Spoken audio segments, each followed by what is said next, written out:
¿Qué tal, jóvenes? Bienvenidos, muy buenas tardes. Como siempre, un gusto poder compartir con ustedes, aunque sea a través de la virtualidad. El día de hoy vamos a dar continuación a la presentación del día viernes. Damos paso ya al aspecto histórico, ¿sí? Y vamos a iniciar con el aspecto teórico.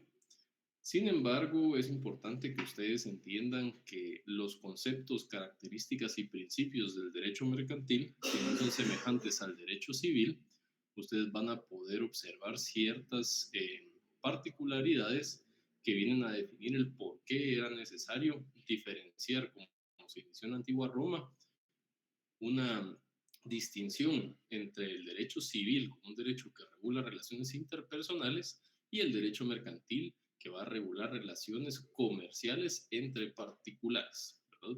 Entonces vamos a iniciar con el tema de los conceptos. Se los voy a presentar por acá. Y esta presentación yo se las voy a compartir. Sin embargo, es necesario que ustedes pues, tomen anotaciones. Como siempre, mi recomendación es que el material que yo les proporcione, ustedes lo puedan imprimir para que puedan realizar anotaciones y les sirva también para su examen técnico profesional, ¿verdad? Entonces, vamos a ver. ¿Me cuentan, compañeros, si se ve la presentación?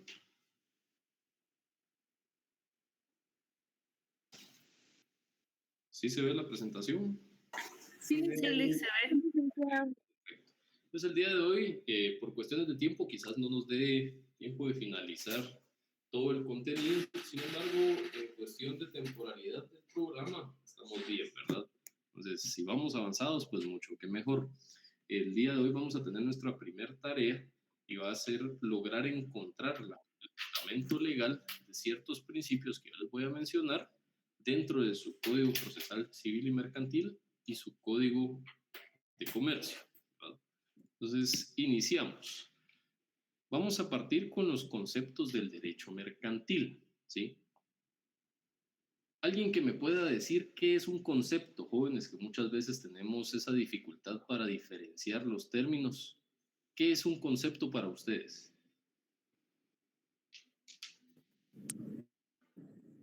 Licenciado, ¿puedo decirle yo? No. Dígame. Es la definición de algún objeto, cosa y las características del mismo. Ok, por ahí vamos, Daniela, gracias. ¿Alguien más? Según lo que recuerdo, licenciado, un concepto es una imagen mental que nosotros tenemos de algún elemento, de un ente, perdón. Así es, ¿verdad?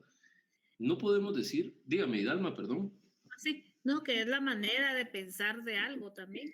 Sí, es la, como dice Carolina, la concepción, ¿verdad? Que nosotros tenemos de un objeto. Entonces no podríamos decir que el término concepto y definición, ¿sí? Son sinónimos. Si no, no tendríamos esa distinción de definiciones y conceptos. Los conceptos son formas de concebir, ¿verdad? De concebir, perdón, un elemento y transformarlo en algo formalmente, ¿sí? Racionado. ¿Esto qué quiere decir? Nosotros vamos a darle forma a un objeto y a través de nuestro raciocinio vamos a entender las distintas formas en las que lo podemos representar, ¿verdad? Entonces, todas las normas jurídicas, todas las ramas del derecho tienen conceptos, pero no es lo mismo hablar de instituciones, de definiciones y de conceptos. Entonces, cuando vamos a hablar del derecho mercantil, es cómo nosotros vamos a ver el derecho mercantil dentro del estudio del derecho, ¿sí? Yo les dejé una pequeña frase de Benjamin Franklin: ninguna nación se ha arruinado por causa del comercio, ¿verdad? Y es cierto, ahí nosotros nos vamos enfocando a que es necesario regular todo ámbito relacionado al comercio para generar un comercio lícito, ¿sí? Porque al Estado le conviene que el comercio sea lícito. ¿Qué sucede con el comercio de objetos ilícitos, jóvenes? Definitivamente está prohibido por la ley, pero ¿será que el Estado genera algún tipo de beneficio por el comercio ilícito? No, dice Lisa. No, licenciado, porque es evasión de impuestos. Evasión de impuestos, ¿verdad? ¿Qué sucede con un comercio lícito? Nosotros pagamos un tributo, ¿verdad? Y este tributo va dirigido a las arcas del Estado como compensación de la capacidad que nosotros tenemos y ese reconocimiento de poder realizar los distintos giros comerciales que nuestra legislación permite. Entonces, al Estado le conviene, ¿sí?, legalizar todo lo que sea conllevado a un comercio ilícito. Sin embargo, existen ciertos objetos ilícitos que no traen beneficio a la población. Por ende, es que en Guatemala, por ejemplo, que es un país predominantemente conservador, no se ha tenido un avance en la legalización de objetos ilícitos como en otros países, ¿verdad? Por ejemplo, la legalización de marihuana. Imagínense si el Estado regulara este comercio de objetos que se consideran ilícitos hoy en día, tendríamos un aumento en las arcas del Estado al momento de realizar los tributos y por ende distintos controles de supervisión.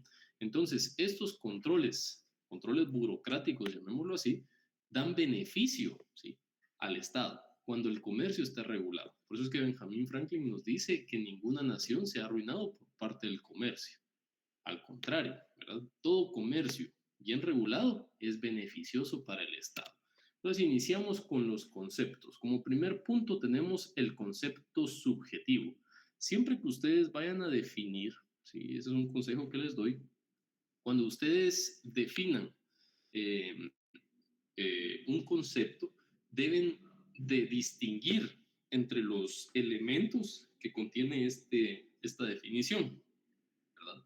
Entonces, si hablamos de un concepto subjetivo del derecho mercantil, es la manera en la cual estas normas jurídicas, ¿sí?, y distintos elementos van a regir, ¿sí?, la función profesional dentro del comercio, ¿verdad? ¿Cómo va a funcionar particularmente? Porque eso es el derecho subjetivo, ¿verdad? Cómo nosotros vamos a observar de manera personal y de manera hipotética hasta que nuestra actuación se encuadre en esta hipótesis, en este supuesto jurídico, y vamos a darle ese elemento de legalidad al seguir todos los pasos que la burocracia nos determina, ¿verdad? Vamos con Aleida Vicente. Apóyeme leyendo qué es el concepto subjetivo. Aleida, por favor. Muy bien, claro. Es el conjunto de normas jurídicas, principios, teorías, doctrinas e instituciones que rigen la actividad de los comercios en su función en su función profesional. Profesional, se me fue la L aquí. Gracias, Aleida. De los comerciantes en su función profesional, ¿verdad? ¿Qué quiere decir esto?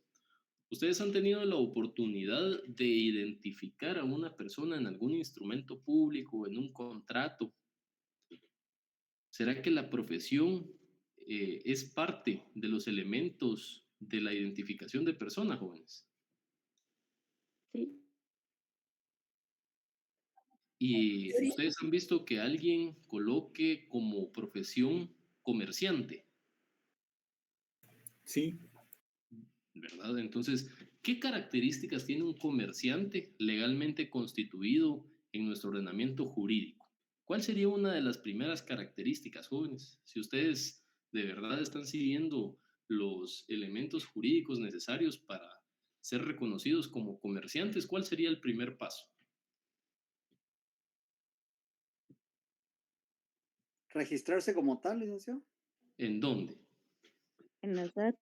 En la SAT, ¿verdad? En la Superintendencia de Administración Tributaria. ¿Y por qué es necesario que nosotros nos inscribamos en la SAT como obligación?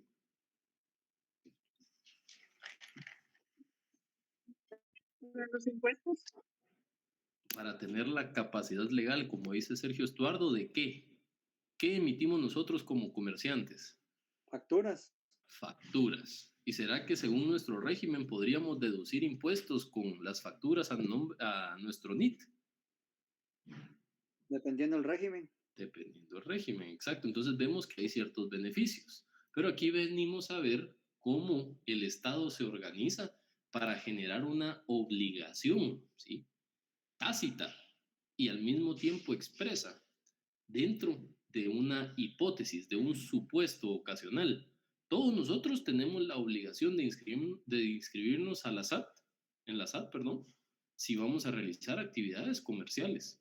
Pero si no tenemos ningún interés de realizar actividades comerciales, nos dedicamos a cuestiones que realmente no son necesarias legalmente o no son intrínsecas de la obligación tributaria, ¿será que nosotros tenemos esa obligación de inscribirnos en la SAT? Si no nos dedicáramos al comercio. Yo pienso, licenciado, que sí habría obligación, pero sería inscrito como una persona sin fines lucrativos en ese sentido. Podría ser, ¿verdad? Si tuviéramos una asociación civil, una ONG, ¿verdad? Una iglesia. Pero vamos al hecho de que el Estado genera modelos coercitivos para obligar a la población a tributar y a declarar sus impuestos. ¿Qué sucede si ustedes no declaran sus impuestos un mes, jóvenes? Se cobra multa Un omiso, ¿verdad? en los omisos, sí. Así es. ¿Y de cuánto es el omiso? Es porcentual a los días, digamos, pero si, digamos, se tardan un mes entero en no pagar, 150. 150 quetzales. ¿Y qué sucede si ustedes, como excelentes ciudadanos, ustedes han trabajado y han tributado 50 años sin faltar un solo mes? ¿Será que el Estado les da un premio o los felicita? No, no dan. No, ¿verdad? Entonces, Bueno, vemos que el Estado no va a fomentar, ¿sí?, dentro del comercio un tipo un tipo de beneficio, un tipo de premio, llamémoslo así, por cumplir nuestras obligaciones. Porque como dice Luis Diego, es una obligación, ¿verdad? Entonces el concepto subjetivo va a regirse en todas estas normas, principios, teorías y doctrinas, ¿sí?, e instituciones que van a regir esa actividad comercial. ¿Será que ustedes como futuros abogados se tienen que registrar en la SAT como abogados y notarios? sí, para comprar los timbres. Y sus honorarios profesionales. Y también para declarar Para ingresos. Ustedes como abogados y notarios tienen que facturar todo honorario que les ingrese, ¿verdad? ¿Por qué? Porque la SAT tiene la capacidad fiscalizadora de poder realizar investigaciones y en su debido momento realizar una rectificación.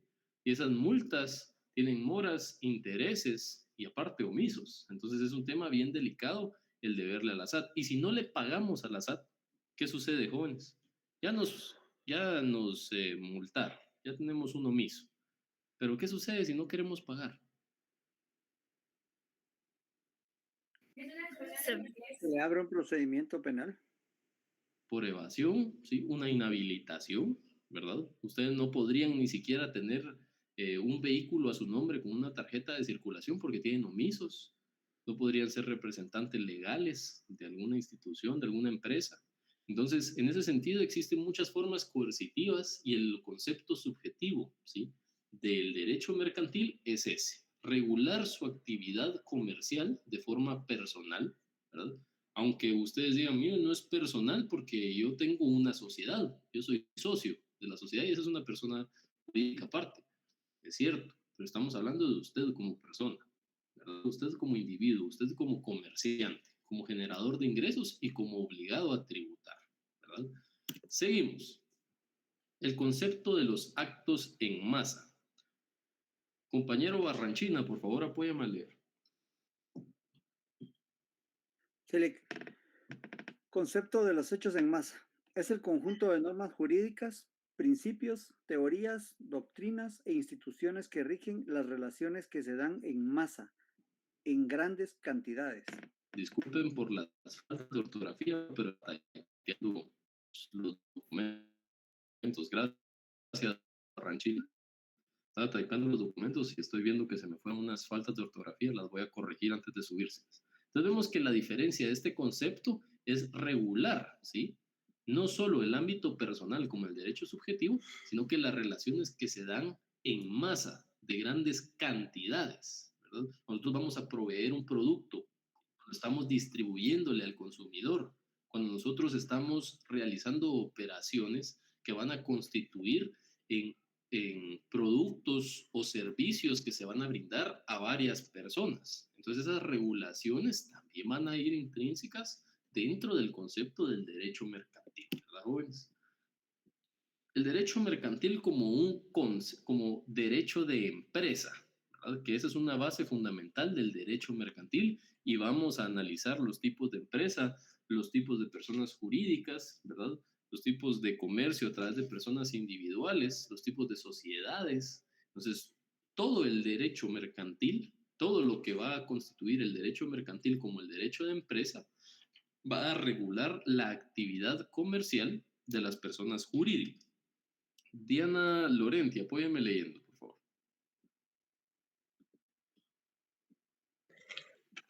Es un conjunto de normas jurídicas, principios, teorías, doctrinas e instituciones que rigen las empresas dedicadas al comercio. Muchas gracias, Diana. ¿Será de que yo, como comerciante individual, tengo las mismas obligaciones que una empresa, que una persona jurídica? ¿O serán distintas? ¿Qué creen ustedes? Tiene que Yo ser pienso, distinto. licenciado, Sí, no, opinen, no hay problema. Dígame, Josué. yo pienso, licenciado, que comparar una empresa individual con una empresa jurídica no tendría las mismas obligaciones en el sentido de que una persona individual no tiene la obligación de hacer asambleas o emitir acciones, ¿verdad? En ese sentido. Creo Ok, que no aplicarían las mismas reglas. así es, ¿verdad? Por eso es de que el derecho mercantil hace una diferenciación entre la persona individual como comerciante y una persona jurídica como empresa, porque existen distintos derechos y distintas obligaciones, y por ende existen distintas responsabilidades, ¿verdad? Asimismo, cuando hablamos, por ejemplo, del ámbito jurídico legal, de las obligaciones que conlleva constituir una sociedad anónima, pongamos, por ejemplo, como bien dice Josué, existen obligaciones como llevar libros contables especiales, ¿verdad? Tener ciertas licencias, ciertos requisitos, y todo esto va a variar dependiendo de nuestro giro comercial. Entonces, es una amplitud increíble la que vamos a encontrar dentro de las obligaciones, incluso dentro de dos sociedades anónimas, y esto va a diferenciarse de la actividad comercial que cada empresa tenga, ¿verdad? Entonces, dependiendo de la actividad comercial, vamos a ver distintos elementos que van a constituir una diferencia clara, ¿verdad? Y vamos a aprender en este curso cuáles van a ser esas obligaciones ya cuando pasemos al aspecto de las sociedades anónimas, ¿verdad? ¿Qué obligaciones, qué beneficios, ¿sí? ¿Qué derechos tenemos como propietarios, como socios en este caso? Como administradores únicos y representantes legales, como empleados dentro de las empresas, que no va a ser lo mismo a poder obtener un derecho o concebir una obligación a través de una persona individual, ¿verdad? Porque será que en una empresa individual podemos tener dos o más propietarios jóvenes, o eso solo se da en las sociedades anónimas. Aquí estamos adelantándonos un poco, pero es para que vayamos haciéndonos una idea. Porque una empresa individual, ustedes pueden aperturar una empresa individual en gastos, son como 300 quetzales y mucho. Pero ustedes como personas individuales tienen toda la responsabilidad de esta empresa individual. Ahora bien, con una sociedad anónima, ustedes tienen una responsabilidad penal individual y una responsabilidad civil y administrativa a través de la persona jurídica. Ahora les pregunto, ¿será que yo podría constituir una empresa individual con dos o más personas? ¿O solamente al decir que es una empresa individual hace referencia a que ustedes como individuos van a ser los únicos propietarios de esa empresa? ¿Qué creen ustedes?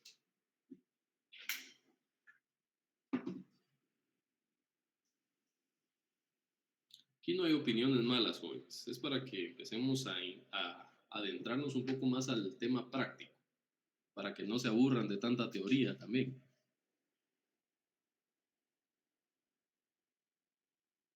¿Qué cree usted, Edgar Haroldo Reyes?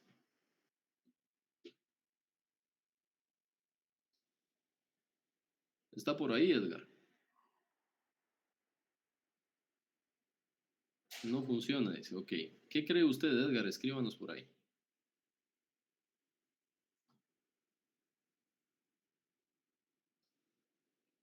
Eric Salvador Marroquín. ¿Qué cree usted, Eric?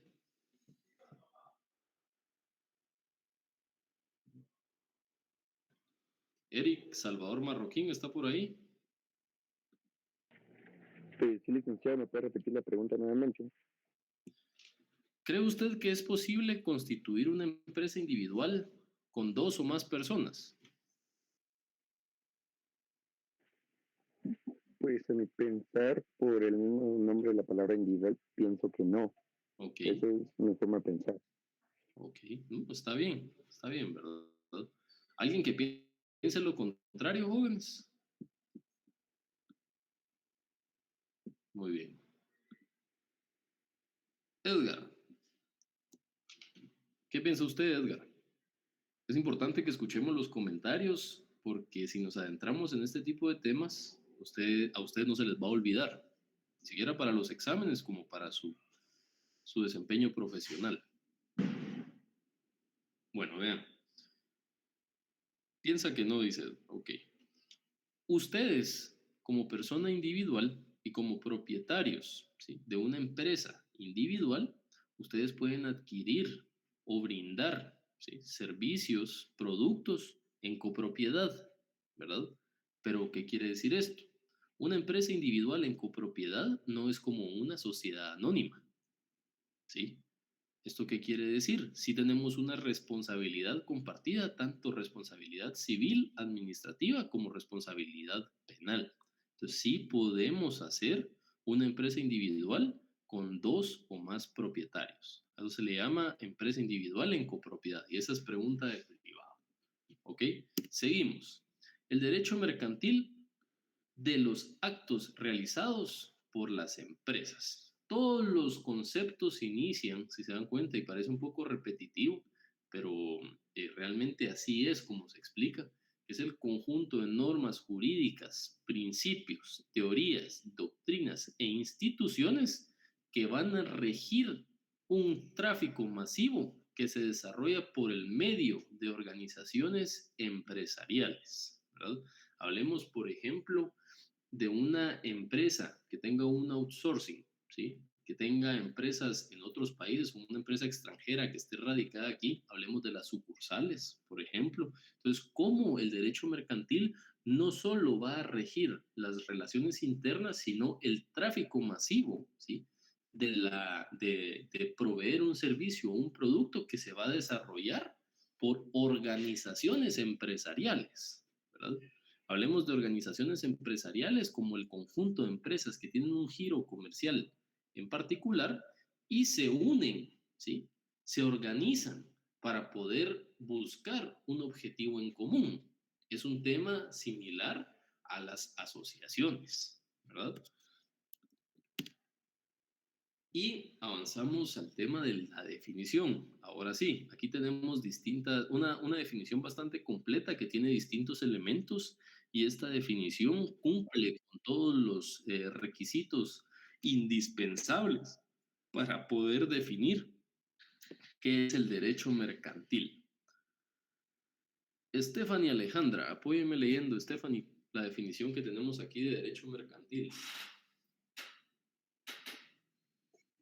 Derecho mercantil es el conjunto de normas jurídicas, principios, teorías, doctrinas e instituciones codificadas o no que regulan a los comerciantes y sus auxiliares, b, la actividad profesional de los comerciantes, c, las cosas mercantiles, d, las obligaciones y contratos mercantiles. Ok, vamos a ver.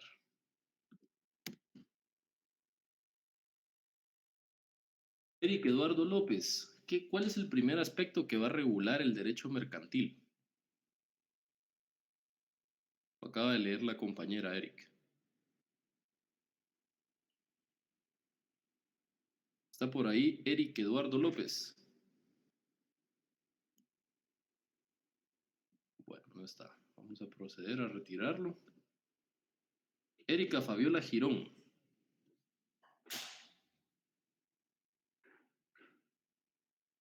Silic. ¿Cuál es el primer elemento que regula la definición del derecho mercantil? Es lo que indica la pantalla. No, es lo que estaba en la presentación que leyó la compañera. Ahorita la movimos. Esta definición se la tienen que saber de memoria. Entonces vamos a hacer ese ejercicio. No recuerdo. No, Lic. Ok, volvamos a Perdón. leer. ¿La puedo ayudar, Lick? Sí, Barranchina. Los comerciantes Mario, y perdón. sus auxiliares. Los Así es. comerciantes y sus auxiliares. Los comerciantes y sus auxiliares. Como primer aspecto tenemos el sujeto, que va a ser el objetivo, ¿sí?, de esta regulación. ¿Y a quiénes va a regular, ¿sí?, el derecho mercantil con todas sus normas, principios, teorías, doctrinas e instituciones, ¿sí?, codificadas o no? Hablamos de que pueden estar codificadas o no porque, lo vamos a ver más adelante, el derecho mercantil puede ser poco formalista. ¿Esto qué quiere decir? Lo que platicábamos en la clase anterior, que nos da una libertad de poder desenvolvernos dentro de este ámbito. Nosotros podemos tener creatividad siguiendo los principios y preceptos jurídicos establecidos en las leyes. Podemos tener un margen amplio para constituir distintos documentos, distintos instrumentos que van a tener efectos legales, ¿verdad? Es por ello de que nosotros utilizamos de cierta manera una costumbre al definir ciertos documentos, pero si buscan el fundamento de documentos establecidos en el derecho mercantil, van a encontrar que existen muchos documentos o nombres de documentos, mejor dicho, que no están en nuestro ordenamiento jurídico. Y ahí es donde entramos nosotros al tema complicado de poder entender el derecho mercantil a la perfección, porque constituye normas que están codificadas o que no están codificadas, ¿verdad? Seguimos. Henry Quiroga. ¿Cuál es el último elemento que regula la definición? Henry Quiroga, ¿está por ahí? Sí. Buenas noches, Lick. ¿Sí me escuchan o no? Sí, le escucho. El último elemento. Si no estoy mal, creo que eran obligaciones y contratos mercantiles. Así es, las obligaciones y los contratos mercantiles. Ahorita ya muchos le tomaron foto y qué bueno, porque así no se nos olvida. Muchas gracias, gente. Eso sí fue de memoria. Entonces, la idea de poder encontrar un orden lógico en esta definición de derecho mercantil es que nosotros, aparte de poder entender los elementos y memorizarlos, podamos explicarlos. Porque si nosotros sabemos algo y no podemos explicarlo, entonces realmente no lo sabemos. Entonces, como primer punto, los comerciantes y los sujetos auxiliares del comercio, ¿verdad? Otra falta de ortografía aquí, me disculpo. ¿Qué buscamos aquí? El objeto, el cual va a ser regulado. Como segundo punto, la actividad profesional de los comerciantes. El tercer punto, el objeto del comercio, es decir, las cosas mercantiles, el objeto lícito, ¿sí?, que es un requisito indispensable en todo instrumento público y en todo negocio jurídico, que el objeto sea lícito. Yo no puedo faccionar un documento de compraventa por drogas, ¿verdad? Yo no puedo comprarle los derechos a una persona, ¿verdad? Yo no puedo comprar, por ejemplo, no puedo hacer un documento de compraventa por, ¿qué les puedo decir? Un carro que sea robado, por ejemplo, ¿verdad? Entonces, en ese sentido, el objeto, es decir, la cosa mercantil, debe ser lícita. Y por último, las obligaciones y contratos mercantiles. Entonces, esta definición es una definición como muchas que van a encontrar, sin embargo, constituyen los elementos esenciales de lo que a ustedes les podrían solicitar que expliquen en su examen técnico profesional y que no deja cabida a un aspecto que estemos dejando a un lado que va a ser objeto de estudio del derecho mercantil, ¿verdad? Seguimos. El derecho mercantil, ¿sí?, como derecho de los actos realizados, perdón, aquí se repitió, esto se las voy a quitar. Principios del derecho mercantil. Quiero que pongamos mucha atención en los principios del derecho mercantil, porque el derecho mercantil se caracteriza por tener principios muy distintos a otras ramas del derecho. ¿Y esto por qué? Por el mismo principio del poco formalismo. Entonces, iniciamos. Vamos a ver. Heidi, Paola, por favor, apóyame leyendo el primer párrafo. Buenas tardes. Según este principio, en el derecho mercantil, las personas individuales o jurídicas realizan sus actividades mercantiles de buena fe, en sus intenciones y deseos de negociar. Gracias, Heidi. ¿Qué entendemos por esto? Hablamos de que en este principio se contemplan las personas individuales o jurídicas. Le pregunto, Hidalma, ¿usted como persona individual podría realizar un negocio con una sociedad anónima?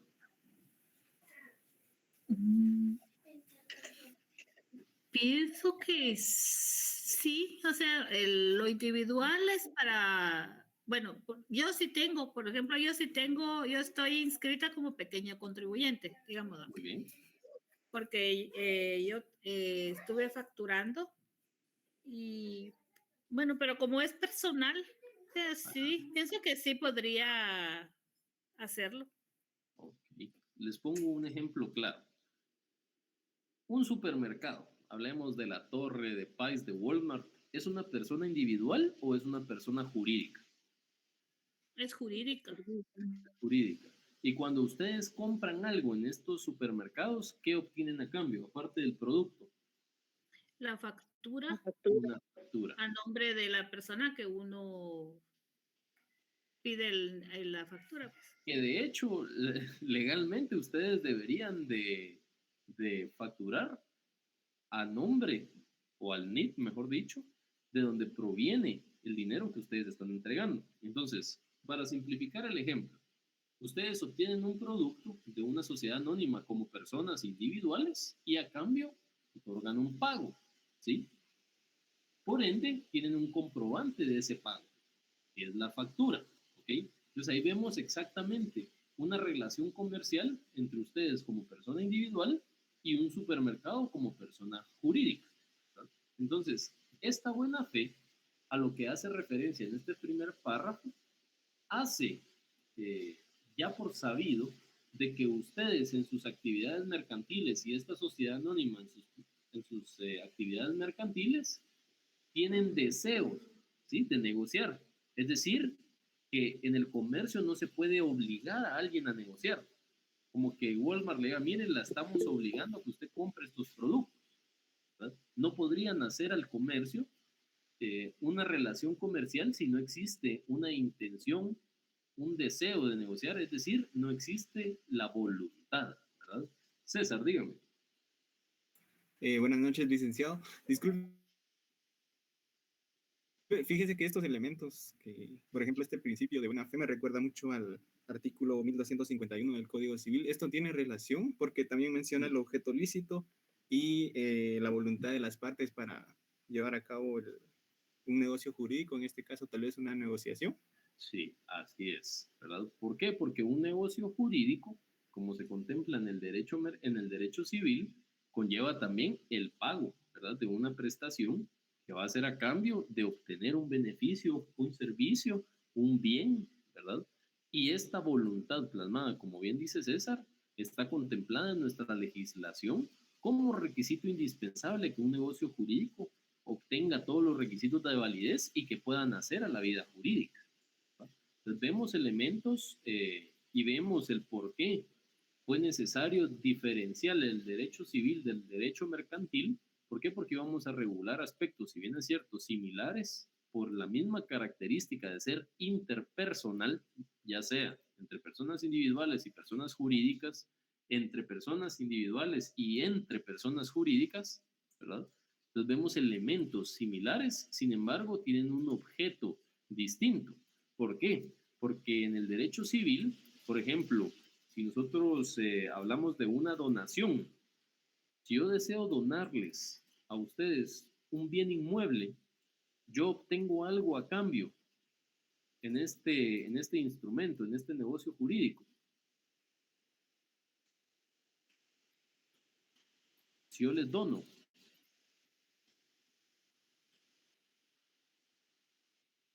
¿será que es lo mismo donar, heredar, ¿sí? que una transacción comercial? No.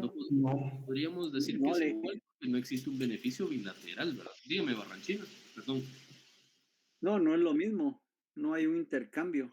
no hay un intercambio, ¿verdad? Entonces, esos pequeños elementos, pero así es esa, lo felicito, existen muchas similitudes, pero existen elementos, en algunos casos mínimos, que van a diferenciar el derecho mercantil del derecho civil, ¿verdad? Vamos, por favor, con Jacobo de Jesús Hernández. Apóyeme leyendo el segundo párrafo, por favor. Buenas noches. Esto porque es un requisito esencial de los contratos mercantiles que permite interpretar los actos de comercio con arreglo a este principio, toda vez que en oportunidad será preferible atender a la intención de las partes contratantes que se relacionan mercantilmente, a la sombra de la confianza que mutuamente se inspira, que a la ley, que por que demasiado severa y poco práctica no cumple en determinadas ocasiones las exigencias jurídicas que está llamada a desempeñar. Perdón, jóvenes, ¿me escuchan? Es que está lloviendo un poco recio y se está perdiendo la señal, entonces no sé si me escuchan bien. Sí, sí se escucha. Sí se escucha. Muy bien, gracias, Jacobo. Entonces, si vemos aquí, nos da una idea de cómo existen lagunas legales dentro de las actividades comerciales, ¿verdad? ¿Por qué? Si nosotros nos vamos hablemos de 50, 60 años atrás, era muy común en el interior que se realizaran transacciones comerciales y transacciones fuertes, ¿verdad? No solo hablando de productos o servicios, sino de inmuebles, por ejemplo, y se hacían de palabra. Cuando nosotros vemos, por ejemplo, terrenos muy antiguos, vemos de que las propiedades siguen a nombre de la municipalidad y la posesión, ¿sí?, se puede garantizar por parte de los poseedores de los bienes, porque el antiguo propietario se los otorgó en una servilleta, por ejemplo. Entonces, esta titulación supletoria, porque así se llama, que se realiza en las municipalidades, es objeto de poder permitir, ¿sí?, que estos negocios jurídicos que se dieron como poco formalistas puedan nacer a la vida jurídica de forma formal, ¿verdad? Sin embargo, la buena fe se toma como un principio primordial del derecho mercantil, ¿sí? ¿Por qué? Porque nosotros estamos dando por cierto que todo lo que se está negociando, en primer lugar, es un objeto lícito y en segundo lugar, se tiene la voluntad de las partes plasmada, ya sea de manera verbal o de manera escrita, ¿sí? Vi que alguien levantó la mano, jóvenes, perdón.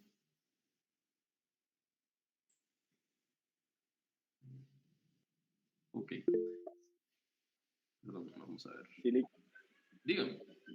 Dígame, bueno. sí, creo que esto con referencia a la buena fe, he visto en muchos casos actualmente que cuando había una propiedad y se dividía, y se empezaba a desmembrar, lo que hacía que quedaba un camino, el paso de servidumbre, y que solo quedaba en buena fe, nunca se colocaba en escritura, en este caso, sobre la propiedad dominante o sirviente, sino que solo se quedaba en buena fe, cosa que ya después cuando venía el propietario, pues la gente se quedaba sin paso. Sí, así es. O el tema de este tipo de actos que no se formalizaron a la vida jurídica y nos damos cuenta de ese poco formalismo al momento de realizar un proceso sucesorio, ¿verdad? Que mire, es que mi abuelo tenía una finca, pero no tiene escrituras. Y ahora tenemos que iniciar un intestado porque no dejó testamento y son procesos que llevan muchos años, ¿sí? Entonces, si bien es cierto, la misma ley da ese paso permisivo para poder realizar de manera correcta estos trámites que se omitieron, ya sea por desconocimiento, por pocos formalismos implementados en ciertos lugares, no es garantía de que podamos nosotros lograr que todos los actos poco formalistas que se realizaron puedan hacer a la vida jurídica. El ejemplo que dábamos con el compañero de qué sucedía si alguien presta dinero y no tiene ninguna prueba.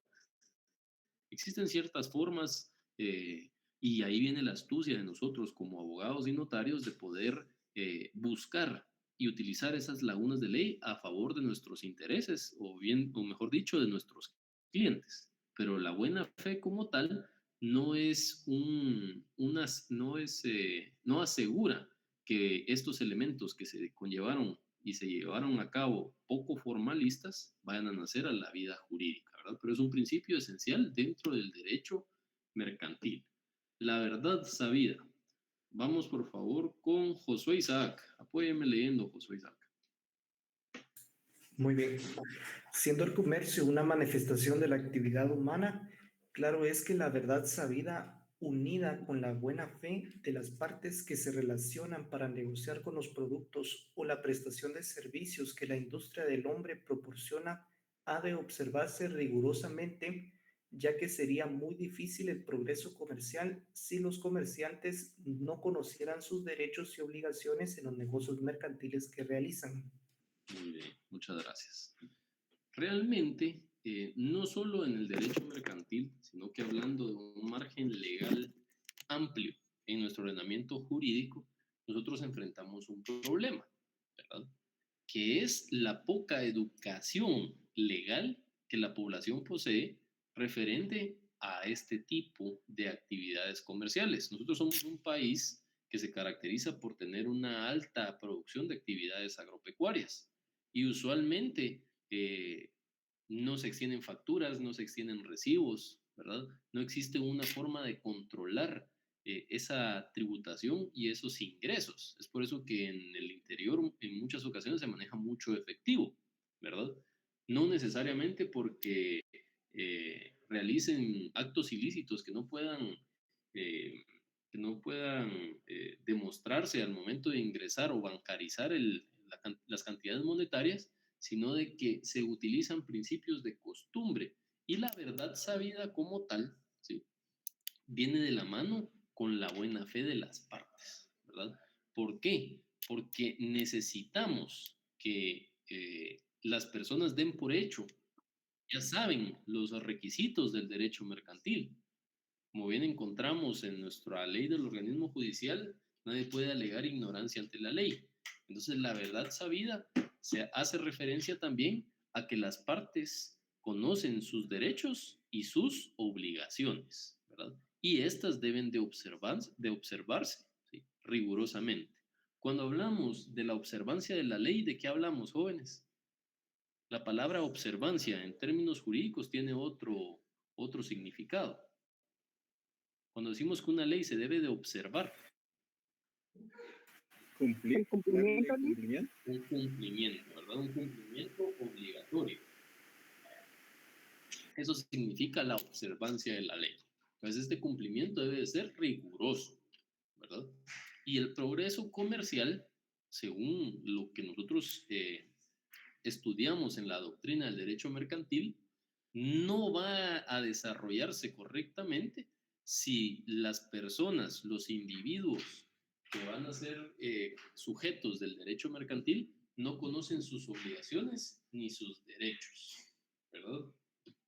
Seguimos.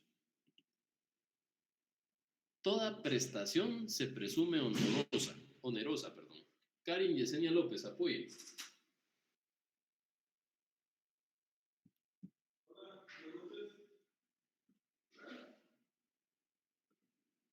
Buenas tardes. Disculpe, ¿podría repetir la pregunta? Apóyeme leyendo, por favor. Está bien. Se refiere este principio a que los comerciantes en todo bien o servicio que negociaren no será en forma gratuita. Ok. ¿Qué quiere decir esto? ¿Sí? ¿Qué sucede? Toda prestación se presume onerosa. Si nosotros omitimos el pago de una prestación en un contrato, se va a presumir onerosa, ¿verdad? Esto como principio de poder garantizar el pago de un servicio si se omitió en un documento. Entonces es una característica especial. Permítame, jóvenes, me voy a conectar, se me está yendo la señal. Deme un segundo, perdón.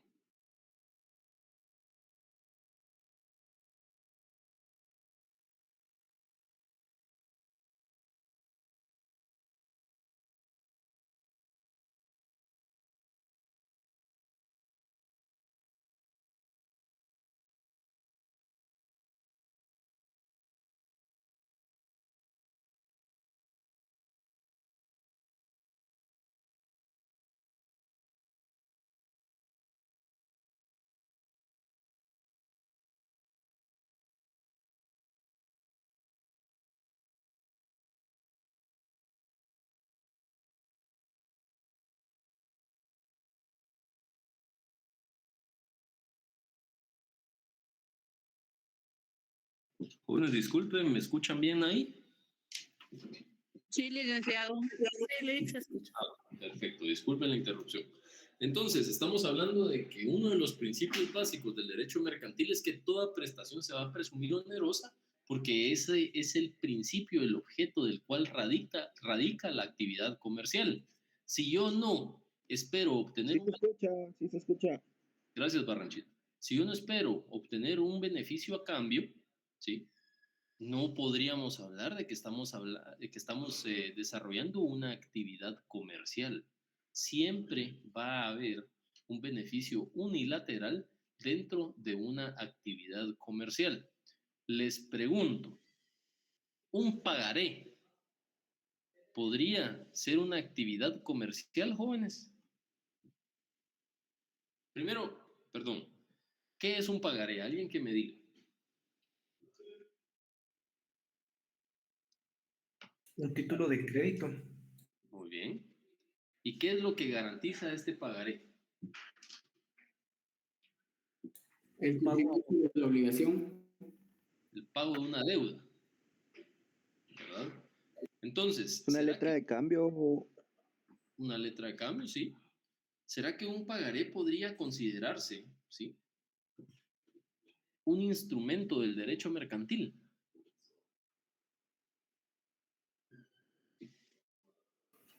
Sí, Lick. Yo pienso que sí, Lick. ¿Por qué? Sí. Porque el pagaré le va a garantizar si lo vemos de esta forma, de un comprador a un vendedor, ¿verdad? Sí. Le va a garantizar el dinero, pero lo importante del pagaré es la fecha en que le va a pagar. Y el modo. Ajá, la fecha y el modo en que se le va a pagar, entonces esa es la garantía. Por lo tanto, considero que sí. Licenciado, yo considero que sí porque le asegura su monto que le van a pagar, pero también asegura el servicio que usted va a prestar.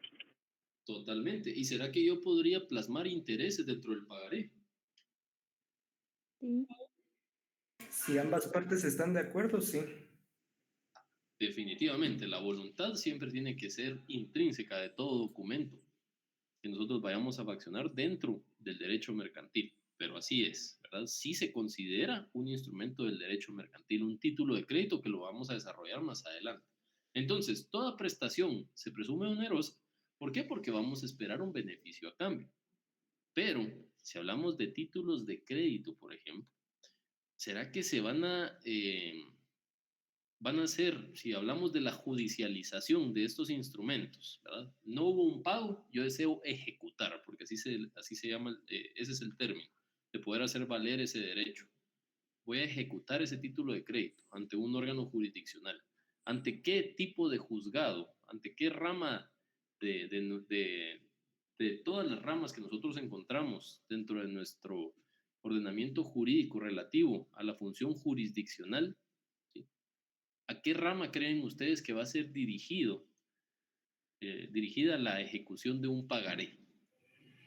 A la rama civil. A la rama civil, así es. Entonces, Si alguien no me paga, ¿sí? El monto que acordamos dentro del pagaré, ¿qué consecuencias puede tener esta persona?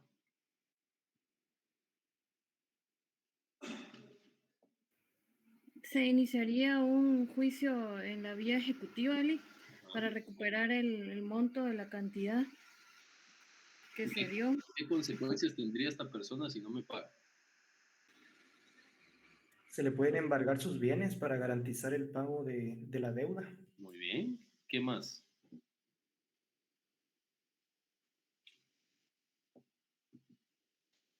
¿Es posible hacer un tipo de intervención con respecto a alguna empresa que tenga, licenciado? Sí, así es. ¿Qué más? El embargo. El embargo, sí, ya dijimos embargo, muy bien. ¿Será que lo podemos arraigar también? El arraigo, eso le iba a decir. El arraigo.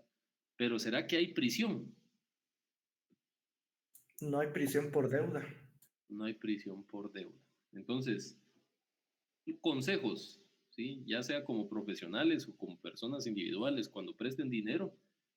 Primera parte, deben de investigar a quién va a constituirse como deudor para que tenga bienes suficientes para poder saldar la deuda en caso de incumplimiento.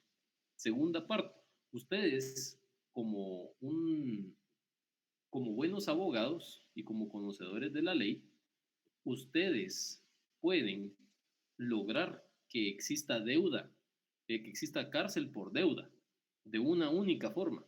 ¿Cómo sería esto, jóvenes? ¿Qué se les ocurre? Un análisis crítico. Solo si hay fraude, si se demuestra que hubo fraude. No. Pero por ahí vamos. ¿Estafa, Ali? No. Por estafa. ¿Pero qué tipo de estafa y cómo podríamos comprobar esa estafa? Mediante cheque, ¿no? Exactamente, Barranchita. Entonces, ¿qué es lo que hacen ustedes? Yo vengo y le presto 100,000 quetzales al compañero Barranchita. Él se compromete a pagar 200,000 quetzales por 5 meses. Pero yo, como buen abogado, incluí una cláusula en donde en caso de incumplimiento de uno de los pagos, se le podría cobrar la totalidad íntegra del monto adeudado. En ese sentido, yo lo podría ejecutar, podría demandarlo por daños y perjuicios, pero para ir más allá, yo le voy a pedir a Barranchina 5 cheques prefechados con el límite de la fecha que él tiene para realizar cada pago. Él no me pagó el último cheque, los 4 sí, el quinto cheque no me lo pagó, y al vencerse el plazo, yo voy al banco para ver si tiene fondos, lo cambio. ¿Sí? No tiene fondos, solicito que lo protesten e inicio un proceso a través de una querella en el juzgado duodécimo penal, de instancia penal, perdón, dentro de los 15 días posteriores. Y estos plazos no están en la ley, son plazos administrativos por parte del juzgado. Entonces, esa es la amplitud que vamos a conocer dentro del derecho mercantil y hasta dónde podríamos llegar si nosotros buscamos asegurar. Y en este caso de estafa mediante cheque, usualmente solicitan una factura, ¿sí? Para comprobar que hubo una estafa en un servicio. Pero les he de decir de que no siempre es necesario este documento tributario, ¿verdad? Y a través de esta actitud por parte del deudor, nosotros sí podemos iniciar un proceso penal que va a ser constitutivo de delito y por ende podría ser causa de prisión. Sin embargo, si él tiene un buen abogado, podría alegar un tipo de litispendencia, que esto no se debería de conocer en un juzgado civil, en un juzgado penal, sino en un juzgado civil. Es por ello que ustedes deben de manejar los tiempos y saber qué documentos les conviene ingresar. Ingresan el título ejecutivo, ¿sí? Para iniciar un juicio, o ingresan una querella para poder ejecutar, para poder diligenciar la estafa mediante cheque, ¿sí? Entonces son tips. Vamos con César, Antonio y después con Walter. Licenciado, con esto de la litispendencia sería para primero agotar el juicio ejecutivo, ¿verdad? Así es. No podríamos, si yo fuera abogado de Barranchina, le diría, mire, presentemos una excepción de litispendencia porque este asunto ya se está conociendo en el juzgado civil. Por ende, el juzgado penal no puede conocer la querella interpuesta y vamos a proceder a que se archive esa querella.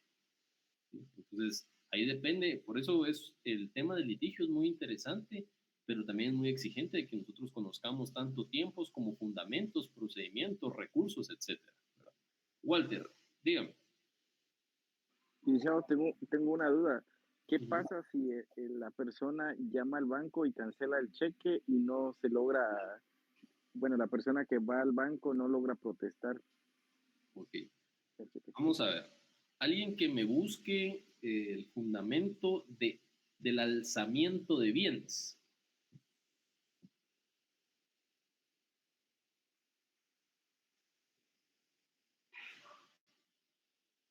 Ahorita vamos a ver manejo de código.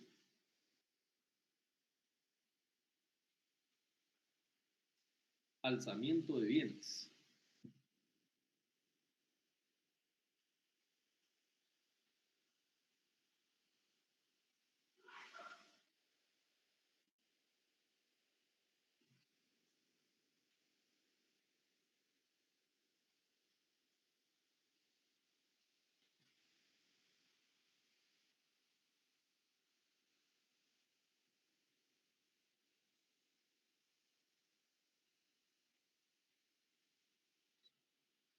¿O alguien sabe en qué se constituye el delito de alzamiento?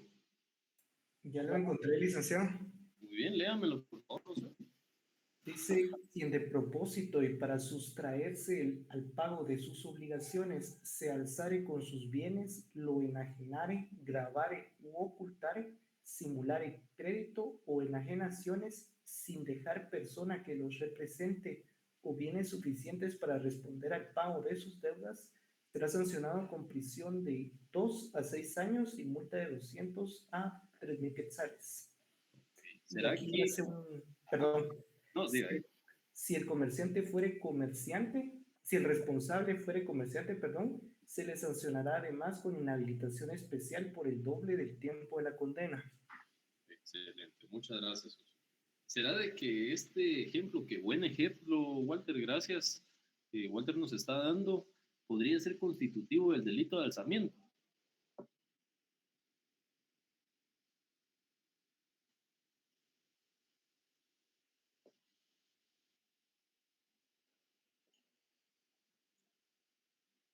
¿Qué creen ustedes? Puede ser, licenciado, porque el propósito de lo que se lleva a cabo es no pagar, porque bajo ese mérito se hace esa figura. Lo que pasa es que en una instancia pasó algo similar, entonces yo ya no seguí en ese proceso, pero sí tenía esa duda de qué corresponde. Aquí la idea es de que estos casos nos apoyen a entender cómo funcionan y hasta dónde podrían llegar estos elementos, ¿verdad? Entonces, ¿qué sucede? Este tema del alzamiento de bienes, que lo vamos a ver también más adelante, hace referencia a cualquier forma de evadir una responsabilidad adquirida previamente. Entonces vengo yo y demando a Barranchina y lo quiero embargar, pero como Barranchina sabe que lo voy a demandar, él pasa todos sus bienes a nombre de, no sé, de sus hijos, a nombre de César, que es su mejor amigo, de Josué, que es su hermano, un ejemplo. Entonces él está ocultando esos bienes para no responder a la obligación. Y esto se aplica no solo en el ámbito mercantil, sino que se aplica en todas las divisiones que podemos encontrar relativas al ámbito civil. Hablemos de familia, hablemos de laboral, hablemos de mercantil, etc. César, dígame. Licenciado, pero antes de denunciar, por ejemplo, por alzamiento de bienes, ¿no deberíamos resolverlo antes por algún tipo de simulación? ¿De simulación?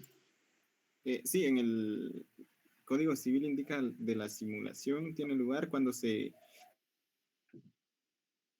encubre el carácter jurídico del negocio que se declarara, dándose la apariencia de otro distinto, de distinta naturaleza. Vea, el tema de la simulación no está mal, no está mal, pero sí no encuadraría aquí por la naturaleza de los documentos y de las acciones que estamos desarrollando.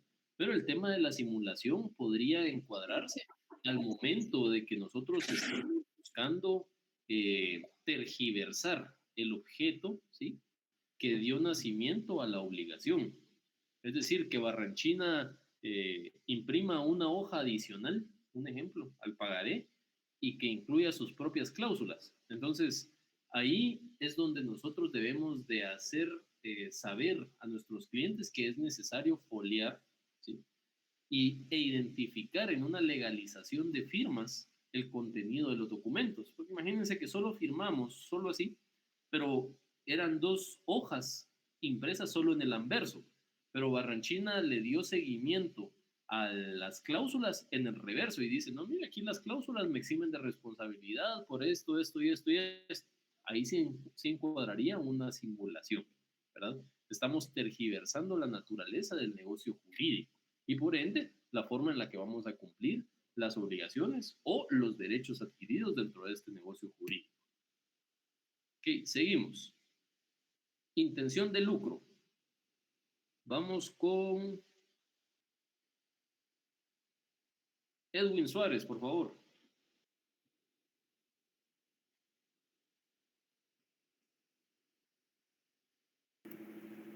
Hola, Lick, buenas noches. Buenas noches. Intención de lucro. Se refiere este principio a que los comerciantes en su actividad profesional buscarán obtener la ganancia o utilidad. Muy bien. Entonces vemos de que todo negocio se presume oneroso y este principio va de la mano con el principio de que todo instrumento, todo lo contentivo en el ámbito del derecho mercantil va a percibirse como una ganancia o utilidad bilateral. Tanto va a recibir quien está obligado como quien se constituye como acreedor, ¿verdad? Si yo realizo, por ejemplo, un servicio de limpieza, yo me dedico a limpiar carros. ¿Cuál es mi obligación? Brindar el servicio de limpieza. ¿Y cuál va a ser mi beneficio?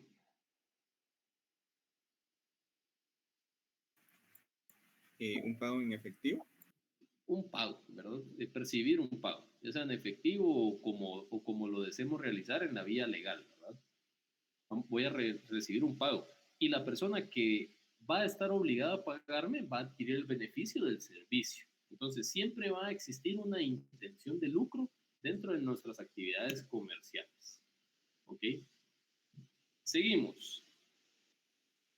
Luisa Fernanda Rivera, apóyeme leyendo, por favor. Perdón, Lick, ¿me decía?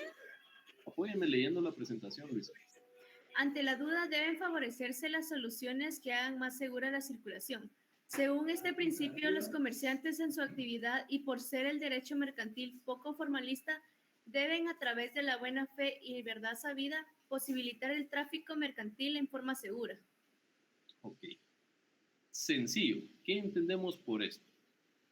Nosotros estamos obligados, ¿sí?, a facilitar el cumplimiento de las obligaciones legales de cualquier transacción mercantil, ¿verdad? Si yo, por ejemplo, realizo una transacción con alguien, mire, le quiero comprar un carro, perfecto, no se hace, pero se debería hacer un documento de compraventa por un vehículo, ¿verdad? Usualmente solo se paga, se hace la transacción, se pasa el carro a nombre en cierto tiempo que da el antiguo propietario y así es como se realizan estas actividades comerciales. Sin embargo, en una duda, ¿sí?, dentro de un negocio jurídico, los comerciantes al realizar su actividad por la cual forman parte de este negocio jurídico y es poco formalista este documento o este instrumento, a través de la buena fe y verdad sabida, debemos de posibilitar en la capacidad que cada una de las partes posea el cumplimiento de las obligaciones y el cumplimiento de los derechos, ¿verdad?, que vamos a adquirir recíprocamente. Entonces, si yo compro un vehículo, pero le digo, mire, muy bien, se lo voy a pagar, pero fíjese que debo de de pasar los dólares a pesos mexicanos porque así me favorece el cambio y los pesos mexicanos yo los voy a cambiar en la frontera. Entonces, así sí llegamos al precio justo que usted está acordando. Entonces, eso es complicar, ¿sí?, el negocio. Ahora bien, si existe un acuerdo y está estipulado por ambas partes, pues no hay problema. Pero aquí hablamos de elementos puramente poco formalistas, ¿verdad? Es decir, utilizando la libertad que el derecho mercantil nos otorga. Muy bien, vean, jóvenes, nos vamos a quedar hasta aquí por la noche de hoy. Vamos a continuar el día viernes con las características del derecho mercantil. El ejercicio lo vamos a dejar pendiente para el día viernes, para que ustedes tengan tiempo el fin de semana y lo puedan entregar el siguiente viernes. No van a correr también, porque sí es un ejercicio que yo necesito que le pongan atención y que empecemos a manejar el tema de los fundamentos legales. Yo no les voy a colocar fundamentos legales aquí, porque parte de los ejercicios es que ustedes busquen los fundamentos, ¿verdad? Así como el compañero que buscó el fundamento del delito de alzamiento de bienes. De esa manera vamos a realizar un ejercicio y eso les va a beneficiar para que ustedes empiecen a manejar los códigos y tengan una idea de las áreas en donde están conceptualizados los elementos que vamos a desarrollar. Pues bueno, por favor, los que no han colocado su nombre completo y número de carnet, procedamos a colocarlo para dar fin a la sesión del día de la noche de hoy y nos vamos a ver el día viernes.